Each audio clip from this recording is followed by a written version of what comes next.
Ladies and gentlemen, welcome to the Northwest Area Command Community Policing Council. We have our serenade going.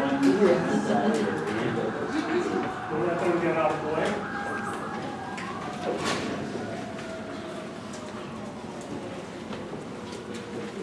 All right, so this is our regular monthly meeting. Tonight we're having a special presentation by Selena to talk about the DOJ settlement agreement and the update.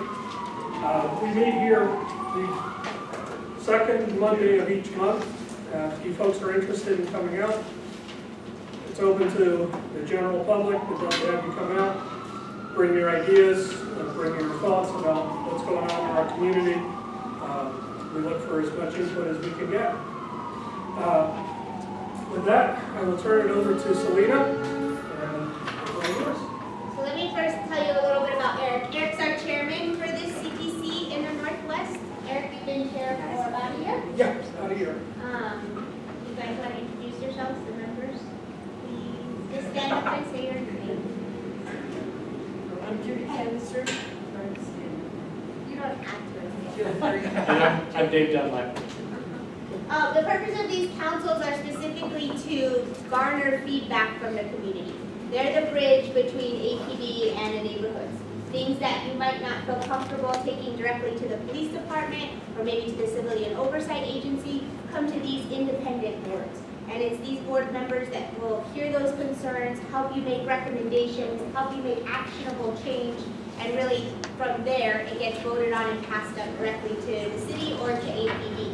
So when you're looking for a place to, maybe you feel that your concerns are being heard, or you have a great idea and you're like, how do we get that to the police department? Or you just see something that you'd like to see changed or done differently, this is the boards to bring them to. And there are 6, each in one of the area committees. They all meet on different nights of the week, so if you can't maybe make the one in your neighborhood, hopefully there is one you can make. If you couldn't make one at all, you could submit your recommendation in writing, give it to this board, and then it's open for discussion. We want participation to be as open as possible and really make sure that if you have a recommendation or something you'd like to see discussed, just because you bring it to the board doesn't mean you don't continue to have ownership and influence when it comes to addressing that concern. So that concern is voted on by these members, which we're still looking for applicants in this area, so if you'd like to apply, we'd love to see that. But if you maybe don't have the time or don't want to commit to being a standing board member, you can still bring that idea at that meeting, be involved in that discussion, say why it's so important, and then let the board kind of take it from there. I think it's very, very important to note that these are independent boards. APD is only here to be alongside of them and to be able to help them. You'll see officers at these meetings, and they're there really to give a perspective and an opinion from an officer level and from their experience working in the field. Why that might work, why that wouldn't work, how things happen, so that way you get that perspective. And what they say here is truly of their, not representing the department, but them speaking as police officers. So you get a real feel for what's going on in your area, and the dialogue is meant to be as open as possible. And Chief has made that very clear to all of the officers. What you say in CPCs is you representing you as a person, and it needs to be as candid as possible.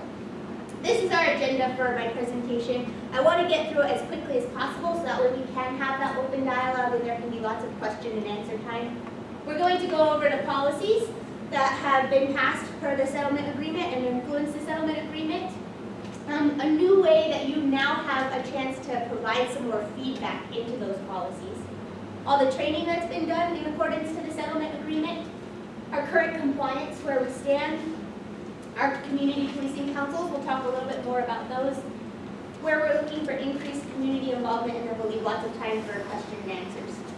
I should have introduced at the beginning, we have a brand new commander in this area command. Commander John Sullivan is here, and he is a few weeks About a month into the job. So just real quickly, I don't want to steal your thunder. I just want to introduce myself. My name is John Sullivan. I just took over the commander of the Northwest Area Command. I've met several of you over the past few weeks at different community events, National Night Out and such. I'm not going to take from her presentation, but afterwards I am here. I'm not going anywhere for Q&A, whatever you guys need. I'm candid and talk like that whether I'm in CPC or not. So if you guys have a question of me, Pete's already learned that I will answer it to the best of my ability, and I'll give you guys everything I can. So with that, save your questions. I'll be here for you. Let me go over the handouts that we passed out because they'll be useful as we do this presentation. So one of the first things that you have is a resource sheet.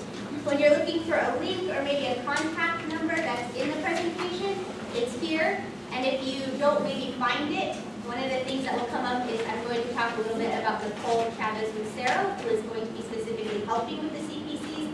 I'm going to put her contact information here, but it's on this presentation. So you can write it on this sheet, so everything will be in one place. I put together kind of a just cheat sheet for the presentation. If you wanted to know, like, wrap-up style, what happened in this presentation, what we talked about, you wanted to go maybe to the dinner table and say, well, what does APD have to say about this? This is your little cheat sheet with your DOJ update. You're going to find a flow chart of our SOP process because it's very confusing. So to be able to watch it and look at it, we created this nice little example, and we'll discuss this a little bit more in depth. That's what that is. You have an acronym sheet because within the world of policing, you're going to find lots of acronyms, CPCs, CPA, FTO, all these weird words that are used when you're speaking kind of police talk. And so this acronym sheet will help break those down. I passed out the community initiatives flyer just in case you ever wanted to get involved or have a different business perspective, different things that the department is doing and ways that you could get involved if you'd like to with APD. And then this is the Civilian Police Oversight Agency's either complaint or kudos form. And it's also helpful because it has all of the information if you ever want to contact the Civilian Police Oversight Agency right there. So that's what that form looks like, and just so that you have it at your disposal. All right. So where are we today? Currently, we have met all of the CASA, and that's like your acronym sheet. CASA stands for Court Approved Settlement Agreement. That is how the monitor, Dr. Ginger, refers to it, and also how the federal judge refers to the settlement agreement. You'll see CASA a lot in all of the settlement agreement documents. We've met all of the deadlines on time. We have not missed one yet, so let's knock on wood and keep that going. We've approved 37 new policies. Now, all of those policies relate directly to paragraphs that are within the settlement agreement, and we'll talk about what some of them are. If you ever want to see any of the policies, let me see if I can do my laser. This website right here on APD's website is where all of our standard operating policies and procedures are. There is over 300 of them. So to me give you a booklet of policies and procedures, it can be done, but it's not fun. So it's easy and accessible right there on the website. All of our CASA-related training, so all of the training that's required within the settlement agreement has now been done, and we are currently in the operational phase. So we're looking to see, is that training working? We have a policy. We've trained to a policy. Now, is it working? That's the big question. So we're in the is it working phase. We have a new process to solicit feedback on those policies. We'll talk about that. And we've gotten the CPCs up and running, the Community Police Councils up and running. And as I just said, we're in the operational phase, the is it working phase. So the policies that have been approved, the major ones that affect you and that you hear most often in the news are going to be our new use of force policy, which includes our electronic control weapons, and that's a taser. So taser is actually a brand, so that's why we can't put taser up there, but just in case. It's an electronic control weapon. The use of force policy, what I can tell you differently about it is all of our policies 100% focus on constitutional policing. So it was taking an expert, Judge Lorenzo Garcia, who actually proceeded over these types of cases, and he has a very in-depth history when it comes to looking at constitutional policing, specifically here in Albuquerque, when it went right, when it didn't right, when officers were falling, when maybe they weren't, what exactly was working in the community. And he, piece by piece, goes through each of these policies to make sure that they are set up for constitutional policing, and that's based on case law. They have clearer definitions, hopefully clearer for not only the officers, but you as the public, so that if you were to pull out that policy and read it, it would make more sense because policies are very, very hard, and it's, the monitor will relate to them. You're in a building and you have to tell somebody how to get out of that building with them not knowing what the building is, or never having been there before. So you have to start at the very base level of, okay, so the door is on the right side of the room. If I'm facing north, walk through the door, what your surroundings look like, and really be able to walk that officer or the public through those policies so that everybody can understand them. And hopefully they are much easier to understand. Now remember, if the policy has been through the approvals process, not only has it been through the handy-dandy sheet that we'll go through, but it's also been approved by the independent monitor, so by Dr. Ginger, by all the parties who pertain to the settlement agreement. So that is the APOA, which is the union, and the ACLU is also a party to the settlement agreement. The Civilian Police Oversight Agency is a party to the agreement, and I think that's the major ones. And then that's finally approved by the federal monitor, or by the federal judge. So APD, the Department of Justice, the parties to the agreement, and Dr. Ginger as the independent monitor, all report progress up to the federal judge. And it's that federal judge who determines, based on the evidence provided by all the parties, whether that passes or does not pass. And that's the way it'll work with the settlement agreement as well. We'd like to reach compliance, full compliance in 2 years, and then they monitor operational compliance for additional 2 years. Now we'll present, and the parties and the independent monitor will present all of that information to the judge. It'll be the judge that decides on if we're at operational and we can move on from the 2 years to where they're just monitoring, or if maybe something's not quite up to par yet, and then we'll hear about that. We're hoping that that deadline comes at the end of this year, is when we would like to reach that operational phase completely. We've also just completed our new on-body camera policy. This one's important to note that there was multiple input when it came to on-body cameras, because we are the largest department in the nation to ever issue body cameras department-wide. So there was a wealth of data that had been being collected since 2010, I believe is when we first issued them, but nobody had ever studied to see what it showed. Nobody had said, well, let's look at what officers are experiencing, or let's look at what people are experiencing when it comes to on-body cameras. So we partnered with the University of New Mexico. They conducted a study, which is on one of your resource sheets, that you can find that whole 300-page study if you'd like to read it. And what they did was they took officers of all ranks and all different functions within the department, and they looked at what concerns officers had. Then they worked with the ACLU, different members of the public who had been on body cameras or who had been reported by them and affected by them, and looked into see what they were concerned about. So it was really a partnership, and we had so much data because we've been using them since 2010 to be able to compile this new policy. We worked really exclusively with the ACLU because as a person, when I'm being recorded, sometimes that's a little scary. What are my rights? This officer is coming into my home when I have just experienced something very, very traumatic, right? And we have very liberal information laws here in the state of New Mexico. That was something that the monitoring team hadn't experienced before. This is Director Bill Slauson, and give them your fancy title, Bill. I'm sorry. What is your fancy title? Executive Director. He actually monitors all of our APD's progress internally. So he's a good one, not supposed to talk. But when it came to that policy, we had that data, the study done by UNM, input from the officers, input from the companies, and then we had input from ACLU to see what kind of rights and protections and citizens' concerns there were out there. So we really collaborated on a full-scale to make sure that everything was thought of and that policy really entailed a lot. Now, I know you've seen on the news recently, we quoted at the last meeting where it said public figures, right? So let me disperse that right away. When we did this policy right off, Erica Zuko in Channel 4 came to me and she says, I want to do a story that we had one of our public information officers wear the on-body camera. and she wanted to do the interview from the perspective of that camera.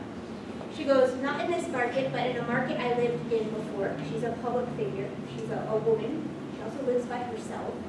And she's had previous markets where there were people that were contacting her to the point of almost stalking, right?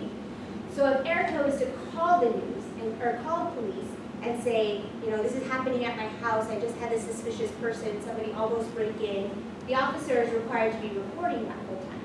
Well, she also knows, because of her job in the media, that anybody can go in and request that video through a Freedom of Information Act, which is public record, and it is your right to see what is on those cameras and on those videos. But for her, as an individual, there might be some other concerns there, because she's a public figure, she's a woman that lives by herself, she has all of these safety concerns. So from there, she asked the officer that was doing the interview, would I be able to ask you to turn that off? And the conversation went from there. Now, officers have very specific criteria when they can meet those standards of being able to turn that camera off. They also have to document it on that camera and say, due to the victim's concerns of A, B, C, D, I am now turning off my camera, and it has to show that that happened. Now, the reporter who did this story with me said, well, what if at any time the officer feels that maybe the person that asked to turn it off is lying, or something goes fishy, and they need that evidence? Well, that's easy. That camera turns off, that camera turns on, and the officer is trained to use their discretion specifically to be able to know what's going on there. And no person is ever guaranteed 100% that that camera is going to turn off or that camera is going to turn on, but the officer has the ability to communicate. And the officer has the ability to communicate with whoever they're interacting with when it's off, when it's on, so that way you know when you're being recorded and you know what's being recorded on that camera. So I think that that's kind of a misconception that easily got construed, that is easy to look at. And all of the outlines are there in that policy. You can pull it up on the website. That one's not very long, and that one's not as complicated as some of the other ones because it's a little bit clearer cut. The point there is that that was one of the main concerns with the ACLU, is victims have rights. And we want to make sure that we're not re-victimizing people, or that if I have a neighbor who specifically calls the police to my house just because that neighbor wants to see what's inside my house, and maybe that neighbor and I have had multiple interactions, there's at least an avenue. Before, there was no avenue. It was on, all the time, done. And so now that officers have a little bit of discretion, and you as a citizen have, we believe, more rights when it comes to being recorded. Major policies also that have been done, our response to First Amendment assemblies. So you'll see this a lot in the deployment of our emergency response team, which are normally the people that you see in their riot gear that are doing crowd control, maybe during some of the bigger protests if they were to get violent or things like that. You saw the same policy enacted in a different way during the Trump rally.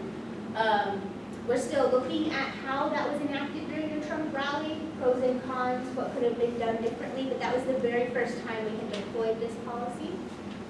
We also have new policies when it comes to hostage situations, suicidal situations, and barricaded subjects. Before, the SWAT teams were always sent to a suicidal subject. That has been disbanded.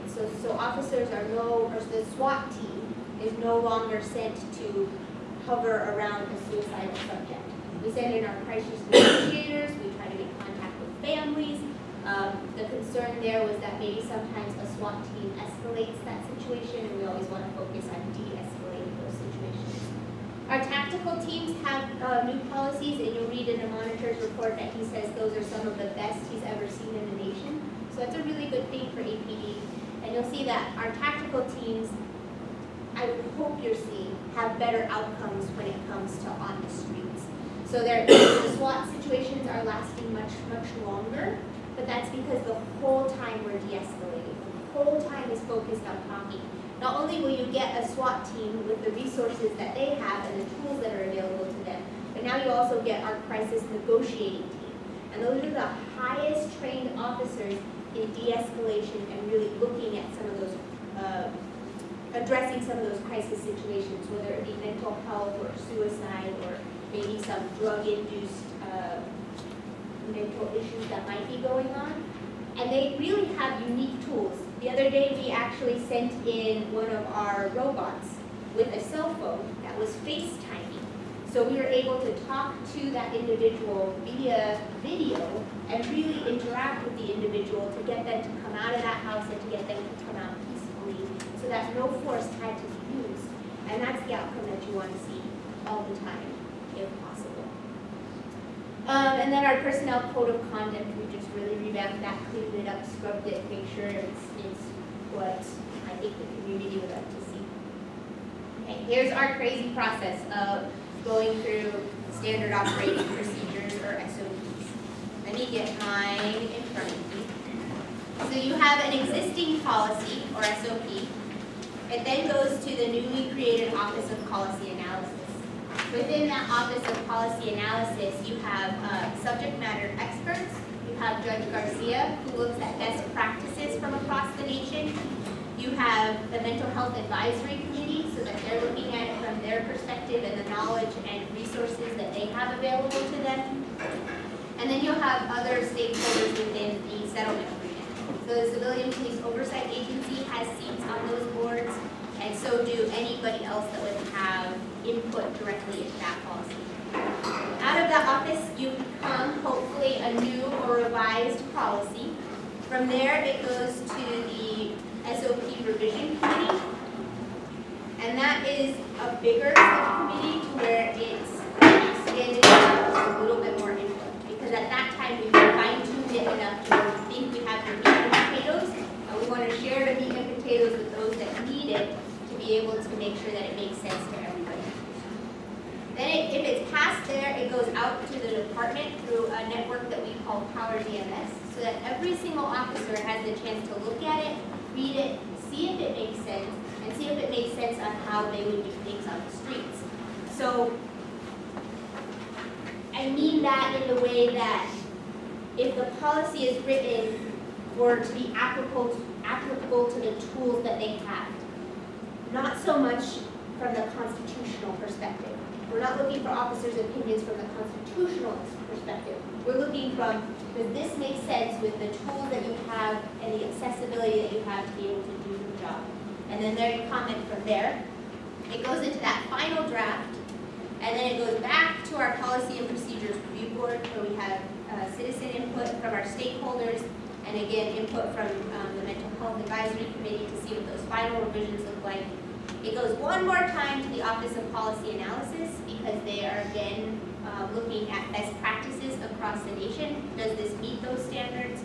All the standards of constitutional policing, so looking at it from a legal perspective, making sure that it doesn't open the department to lawsuits for an unconstitutional way of doing things, or just not the legal standard of what things might be.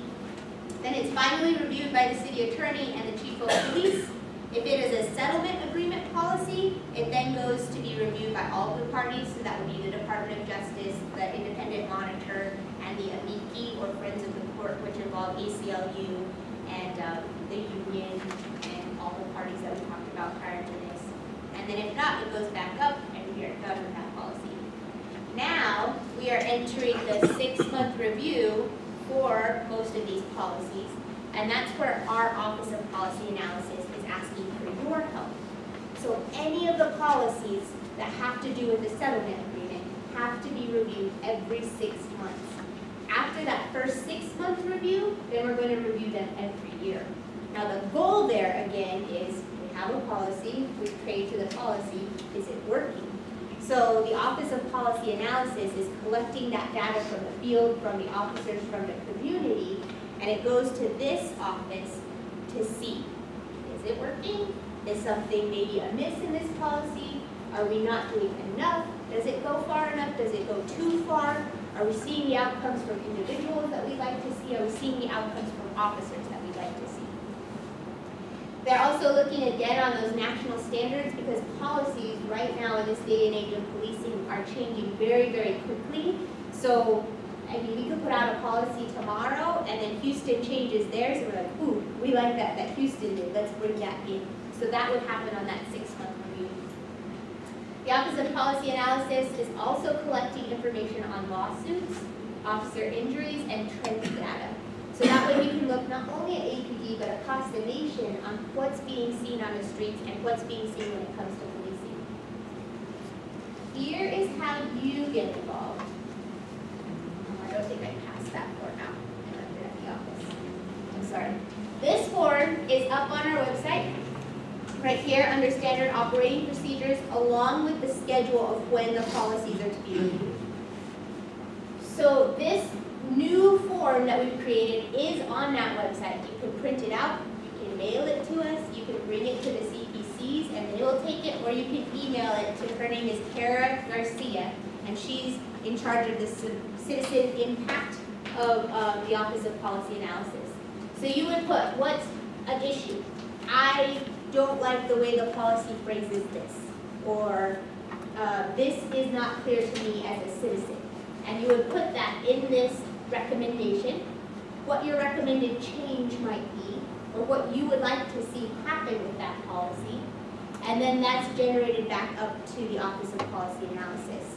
What we're committed to doing is every single one of these forms that get submitted, you will get something back in writing.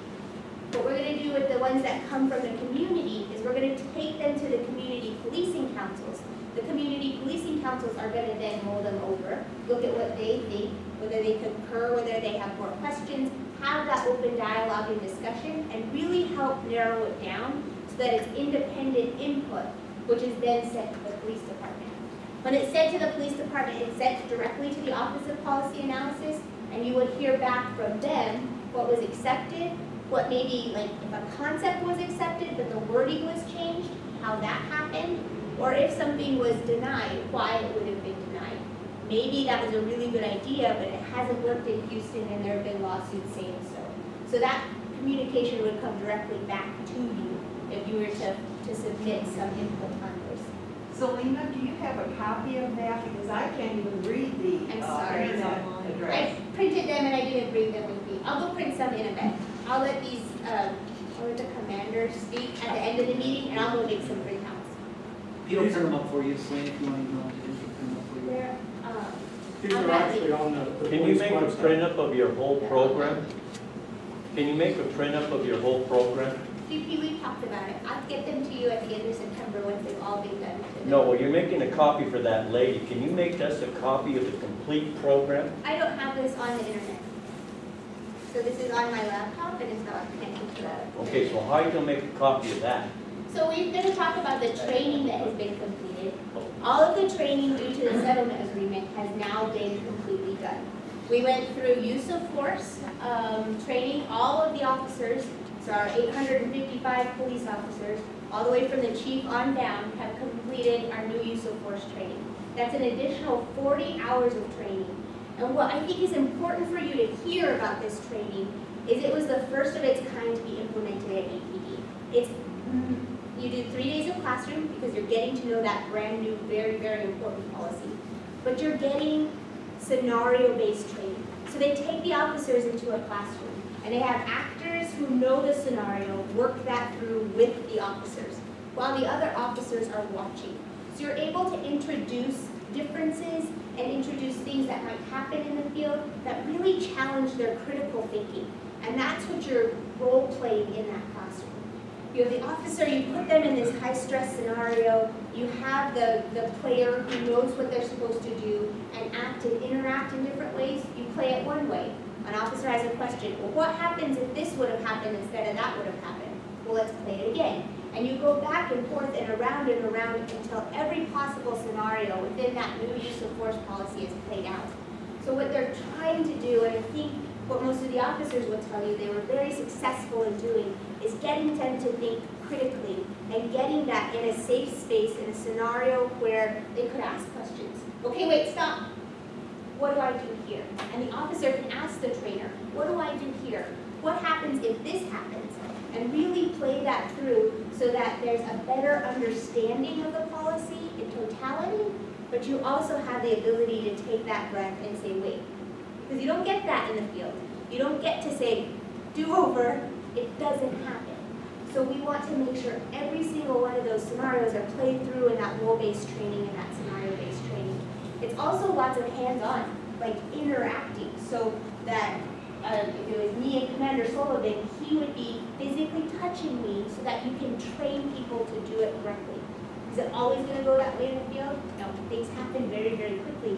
But if we practice in the classroom those proper techniques, the right procedures, the outcomes are much more likely to happen that way in the field. When it comes to supervisory investigations, this was something that the monitor talked heavily about in the third report, right? That APD was failing to properly supervise the way its staff was reporting use of force scenarios. Well, that training was just completed on May 25th. The monitor's report ended in March. So you can see the lag time of these reports. And that's difficult to kind of understand and grasp, especially when it's happening quickly and it's a concept that you don't always get to see tangibly.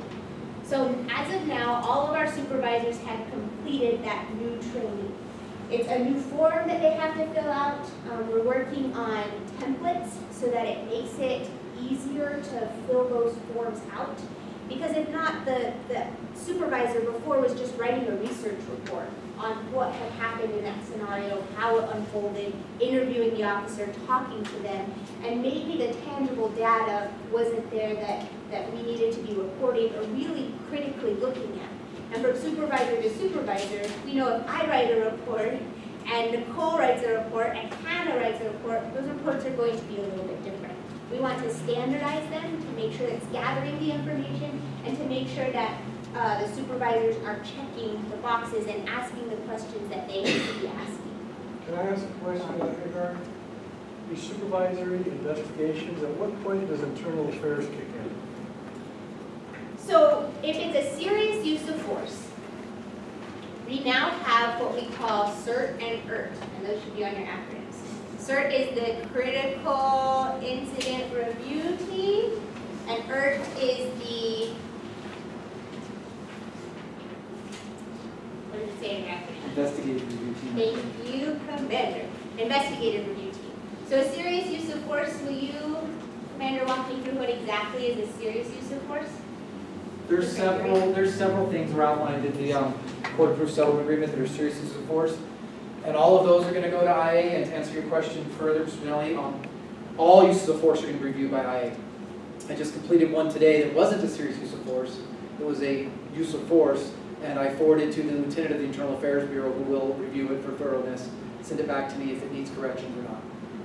So if we have a serious use of force, immediately CERT and ERT are sent to the scene so that they're able to look at the evidence that's at the scene and collect it as it would be.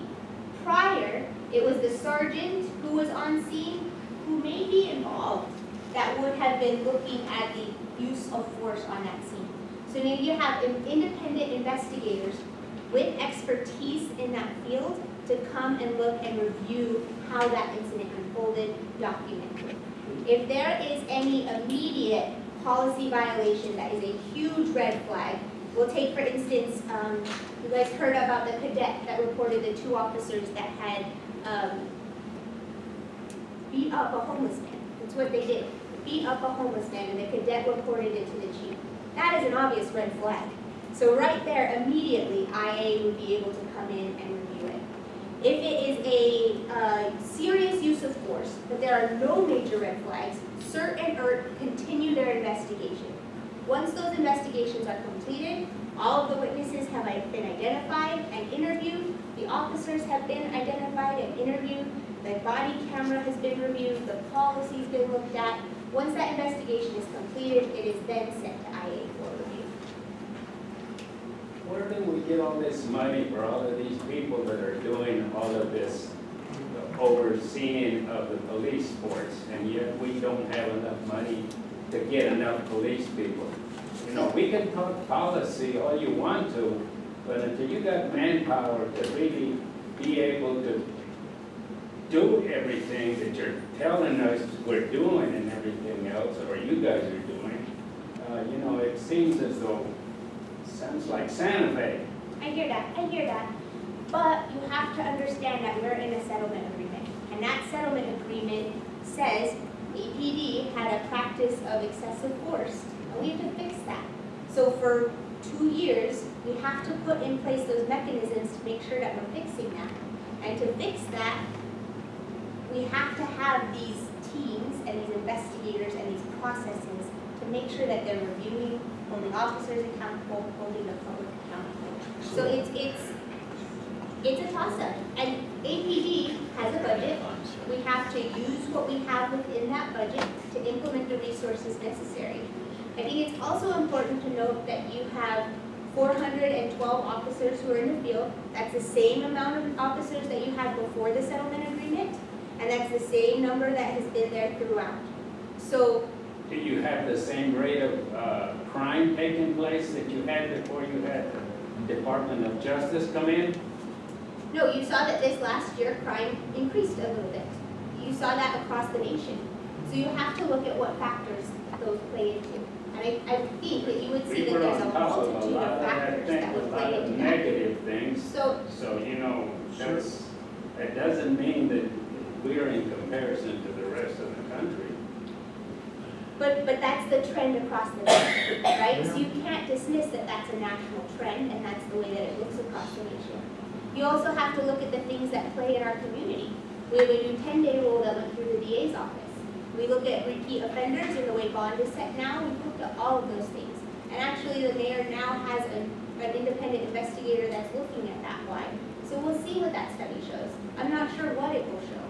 But we have to remember that settlement agreement is dictated by the Department of Justice and that federal judge. We have to meet these compliance standards. And we want to do it the quickest. Even the monitor says this timeline is ridiculous. Like, we are so concerned about getting it done efficiently and effectively and appropriately. 4 years is the shortest settlement agreement you'll find ever in the history of settlement agreements. And it's because APD knows there's not a ton of money in New Mexico, and we don't have unlimited resources. So we want to get it done right the first time, and make sure that we get it done as quickly as possible so that that money can then go back to you in our communities, and we can see that happening. Ma'am, to go back to the use of force issue, could I ask, did I understand correctly that all uses of force, even the most minor use of force, goes to the IAD? Yes, sir. For overall review, I have the final say on the review, but they're going to review my work to make sure that we were conclusive in doing it. Okay, but you don't have discretion not to send something to the No, IAD? I do not have that discretion. And the second related question is, was the policy changed so that if an officer points a gun at a citizen, a use of force form has to be filled out? What it is called a show of force form. So it's a similar form. It's not quite as in-depth, but we still have to describe why we took that action. And it's the same thing with the tasers if they put the laser on an individual. And that will also go to IAD? And that's the same thing. I review it, and then I send it to the IA lieutenant, who also has final overall review. That's kind of an interesting point that you brought up. So the department was not documenting when a gun, so a show of force would be a low ready, not acquiring a target, okay? So when I, as an officer, have an armed robbery that might be in perspective, I'm approaching that scene and I might take out my gun, see a suspect coming and say, wait, stop, start giving verbal commands. I'm at a low ready. This is considered a show of force. Acquiring a target, is that a full show of force? No, the show of force is acquiring a target. Oh, I apologize, it's acquiring a target. But there wasn't any data of when officers were actually acquiring targets but not shooting. So now, as we're gathering those show of force reports, you'll be able to see, per the policy, what did the officer do per policy, and what was the outcome of that incident. Whereas before, that was not being gathered, collected, or even documented. I have a question. Selena, with your training that you're talking about, you want to be effective and appropriate. Did you have any pre and post tests that you're showing that it is effective? So you have a pre-test that shows the training and then a post? Yes. Is she talking about the use of force training that we went through? All the training. That one that she's talking about, the reality-based training? Yeah, because I went through it personally. Every rank had to do it. We took a pre-test and a post-test. Yes, Chief. Okay, the CPOA, is it ever going to be given the authority to subpoena power and do a parallel investigative process at the same time of the excessive force by a police officer? Because right now it's being left to the police department, then it goes to the CPOA. they need subpoena power and they need to be granted as a different investigative body on the behalf of the citizen. Is that ever going to be done? And is that not the way it works now? Do you not coincide with our investigations? There was under the new police oversight ordinance, the subpoena power was limited to audits. Thank you. So in other words, we only hear from the cops. So what happens in the cert cases, the cert investigations come to the CPOA and they're reviewed by the CPOA and the DOB, and then there's a determination whether or not that investigation from our standpoint is complete. We have the right to go out and investigate any aspect of that investigation. And then we can also recommend that a full internal investigation be commenced as a part of that review, because we believe that from our standpoint, there may have been an SOP violation that the internal affairs investigation should commence. So that's how that works. But is there still the 90-day rule in the union contract? The 90, well, so that by the time you want to do some additional investigation, the 90 days is run. no, that's not actually true. What happens with CERT moving into an IA investigation, that will then start a whole new 90 days because that's a new investigation. So the 90-day timeline doesn't start until that internal affairs investigation starts. But if you want, if the police oversight agency wants to initiate an investigation, is that treated as a new investigation, a new 90 days runs? Yes. And most times the commander, kind of, not me if I'm wrong on this, but I think most times officers waive their time frames on these investigations because they want them to be as thorough as possible. So make sure that you know, the facts and information that's there can be gathered in that appropriate time. And we know that that's not always easy. Selena, there's one thing that I won't belabor this. The supervisory investigations, and maybe the commander can respond to this. The monitor was extremely critical on his July 1st report. He said it's a failure, that there's not enough being done by the supervisors to investigate the reports. Yes. Can you give us any kind of inclination as to, or any kind of information? How is that being changed now? So the monitor's report, the ending of the reporting period was that March 31st. The supervisors hadn't even gone through this training, this new training that we've just completed in May. We're also looking at a group of officers that would, alongside the sergeants, look over the sergeants' work, report back to the sergeants when they don't believe that that was done correctly, or maybe they missed something, maybe they could have done something better. And then when the sergeant sends that report to the lieutenant for review, that group of officers would also look at the lieutenant's review. Then once the lieutenant is done with that review, it's sent to the commander, which is when Commander Sullivan gets a hold of it, and then he sends it to IA. So that whole time, we're looking at adding another level of oversight to make sure that from sergeant to lieutenant to commander to IA, it's being done more effectively and more efficiently. But I think it's very important to note that this training had not even taken place when the monitor issued his report. What's So different about the things. training? What is it that's in the training that's so different? Well, we had to train supervisors to review and oversee the new policy. We put a new policy in place, we had trained officers to it, but as a supervisor, how do I hold my people accountable? And what am I supposed to be documenting? What am I supposed to be looking for? What should be the red flags to me as a supervisor when I see something happen on the streets? So really training them on how to conduct those investigations pertaining to that new policy and pertaining to the new way things are unfolding on the city of Albuquerque. But can the commanders make any decisions, though, before IA is completed? Absolutely. You mean decisions as far as if the use of force was justified, and I am responsible for making that decision. So the one I did this morning, as a matter of fact, I had to write whether or not I felt that the use of the ECW for this particular one was justified, if the application was justified based on the totality of circumstances, Graham v. Connor, RSOP, and a multitude of things. Yours is a recommendation to the chief, right? Yeah, well, yeah, but it ultimately stops with me unless the Internal Affairs Bureau feels that I didn't do a thorough investigation or one of my lieutenants or sergeants did. And to answer your question a little bit further, it's different than it ever used to be. We're asking a lot more of the sergeants than we used to. I've been here 17 and a half years. Sergeants, when they used to have a use of force, would go out, maybe talk with the officer, maybe talk with the suspect, and that's it. We're now asking the sergeants to actually canvass the area, look for witnesses, speak to all the witness officers, actually record the interviews with the officers. So we're asking the sergeant to do a little different use of force investigation than we ever used to.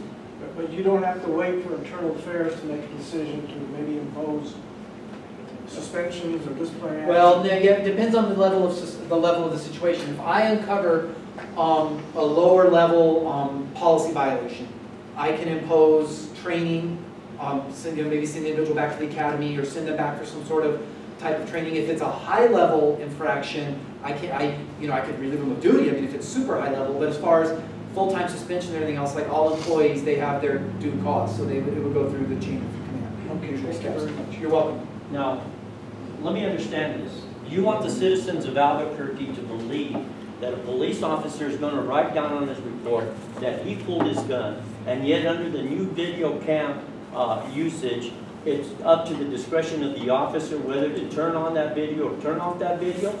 Not always. There's the policy. I would recommend you read it because it's a little different than our old policy. They don't have full discretion on whether they could turn off on their video. They have partial discretion, limited, very limited discretion on when they can or can't. For the most part, they're recording their videos. But you want us to believe that that's what's going to occur? Well, the sergeants are reviewing that. So our I'm sorry, I know she has sergeants more to do. So our sergeants are responsible for doing a monthly audit of all of their officers' lapel cameras to ensure that not only are they recording, but that they're using them correctly, that they're following the SOP, and that's a random audit. So they pick out those videos at random to ensure that their people on random occasions are using and following that SOP. Could we, Yeah. Everything you're talking about sounds terrific, and it's all internal.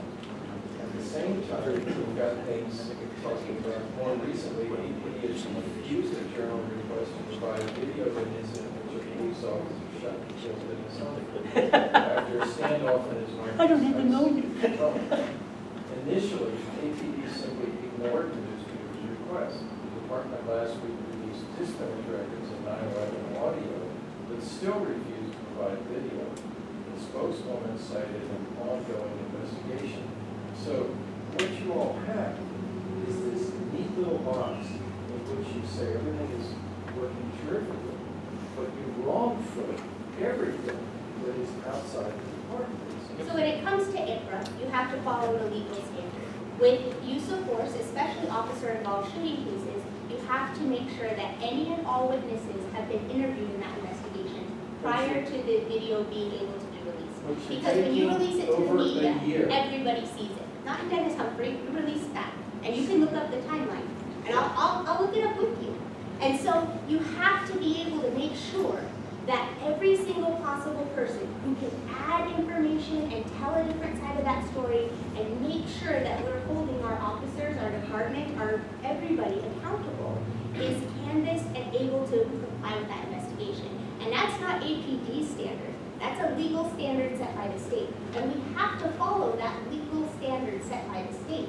And it's an independent office that releases those videos, reviews them, and sets those timelines.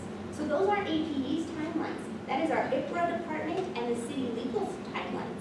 So it doesn't have any control with APD.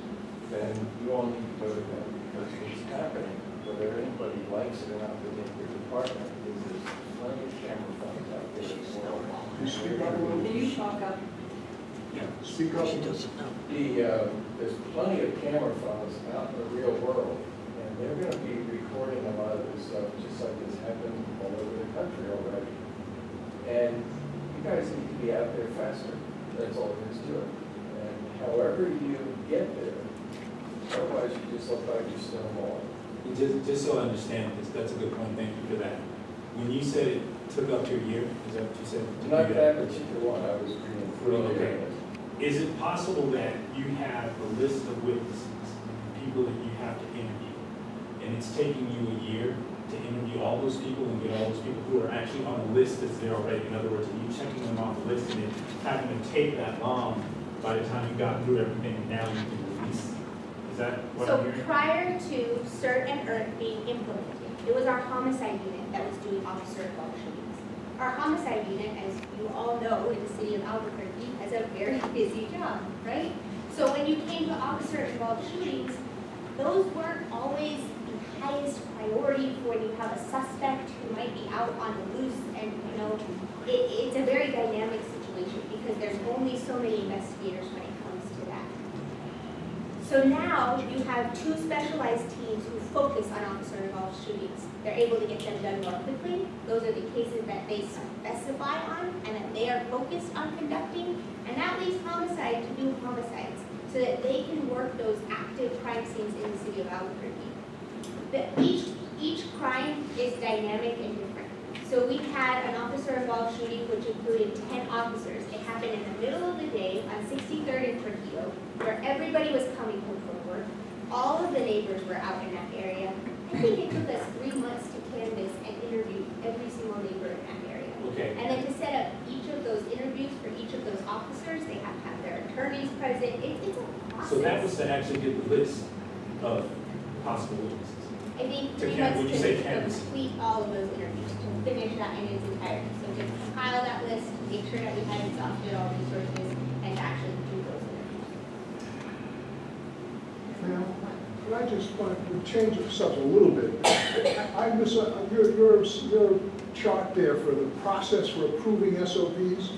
I understood the chief made a commitment to the police oversight board that they would be involved in that process. Is that in that chart? Yeah, they're involved up here in the Office of Policy Analysis. They have a seat there, and Ed, you could chime in if you would like. They also have a seat on the SOPRC, and they have a seat on the Police Policy and Procedures. But does the policy ever go to the board? Yes. For the full That's where review? it starts, and that's where it stays. Oh, well, I don't So see it's what here, that okay, you have to, I know it's hard to envision because you haven't witnessed it, but they literally put the policy up on an overhead like this in a meeting room where everybody has copies and they're discussing it piece by piece, line by Where line, is that in thing the by chart? thing. That happens in all 3 of those blue boxes. So in all 3 of them, you gather them together and you gather that input. Does that make sense? You may want to break that out to make it clear that there's a police oversight board reviewing that.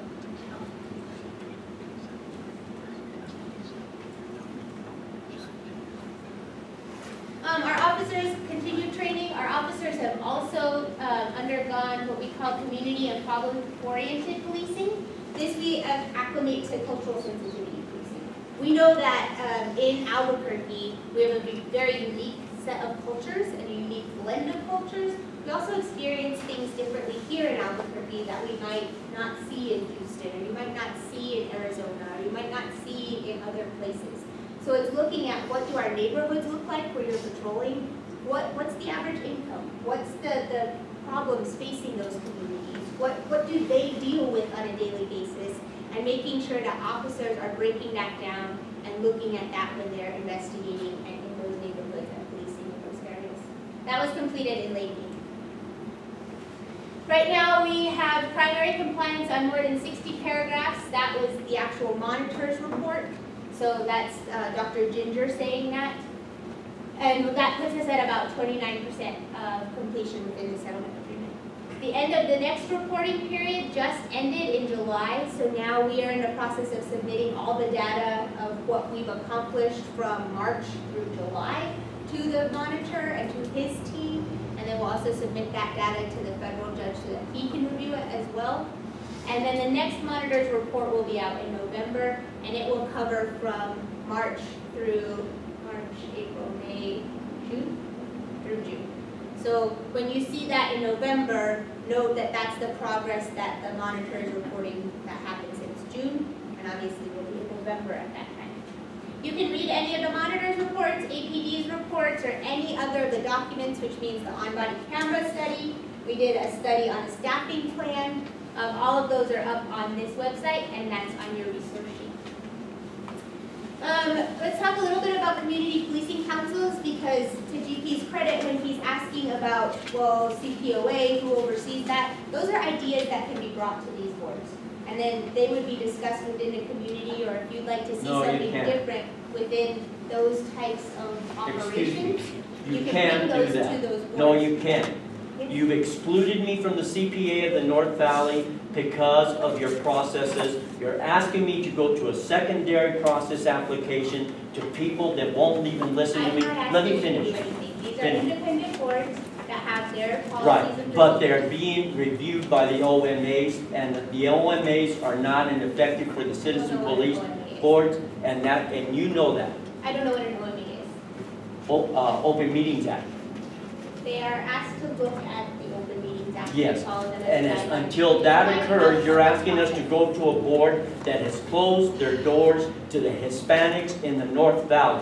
I'm sorry. The mayor has closed the door on the Hispanics in the North Valley. I'm sorry you feel that way. No, I know so. Okay, this is moving outside of the realm of what. She's making a general statement that's not Yeah. true, sir. It may not be true for you. No, Okay, it's but true for a lot of people, sir. Not at this board. Well, I thought Not this at this board board. was an open communities meeting. It is. And Okay, then she can't make a general statement like that. And you So aren't if you here. would like to make a recommendation on how that should be handled. I already let's have. these boards. I've Let's gone to see it in you, I've writing, gone to and the let's board, work they through don't the boards respond. as a process. You don't respond. The I board have doesn't responded to you respond. multiple times, GP. No, you haven't. You haven't answered the We'll talk questions. afterwards, okay? You No, have it. We'll talk why don't you afterwards. answer the questions I here, did. so these I people know responded you to don't. No, you don't. Why am I going through a second process? Why are you putting Hispanics through a second process in the North Valley? Why are you doing that? We're not. Yes, If you you'd like are. to make a recommendation to these boards on either the issue that GP braces or any of the issues that you might have, they come to these members. They don't come to Selena Espinosa. They don't go directly to Chief Eden until they come to these independent members, so that way there is a process and there's no tainted process there. So they're coming to independent people who work for you and are volunteering there. Then they send that recommendation up through the chain to the chief, and then the chief responds directly to those recommendations. So that way there's an independent voice for the community. I don't have any control over that process. It is all right in citizen. And Yes, you do, and because the you're the advocates. one that removed the Excuse me, have you- Hispanics from the board. Have So you when- made Yes, a you are. specific recommendation that has been not looked at by one of the boards? Yes, I have, sir. What- I what do not get a recommendation? response from the board. About- So, about but, what Mr. Gold, recommendation? wait a minute, let me answer your question. I went to the board. The board referred to Selena in the email. So I went to Selena with the questions at hand. She won't answer the questions. It was The Sunday board at will 9 not o'clock answer in the the morning. questions. So- So, here's the question, What Mr. Gold. recommendation have you made that has not been looked at by a board, sir? The question that I've had at hand, and I've gone to Stephen Rickman, Stephen Rickman, which is a member of Dr. Ginger's DOJ, as to why Hispanics are being excluded in the process in the North Valley. And that's a great point too. So if actually, you so feel- as I recall, that question was actually taken up by the Valley CPC. No, it wasn't. There was a letter written to the mayor. The mayor did not respond to that letter. Well, The committee found it ridiculous. They are sitting down now to reset the application process, which I had already been So it sounds accepted like, by though, the so it CPC. sounds So like- now I'm going back through a secondary process.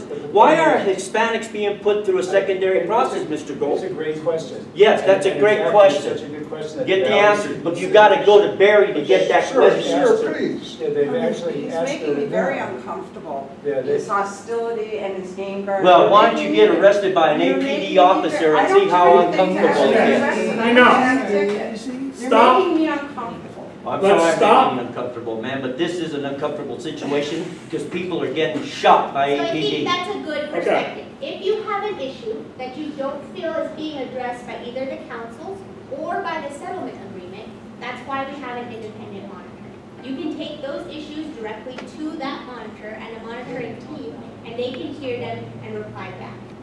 There's also the Civilian Police Oversight Agency, which accepts those complaints and your concerns there. So there's multiple processes for you to be able to have that outlet if you feel that the system is unfair or the system hasn't treated you properly. And we really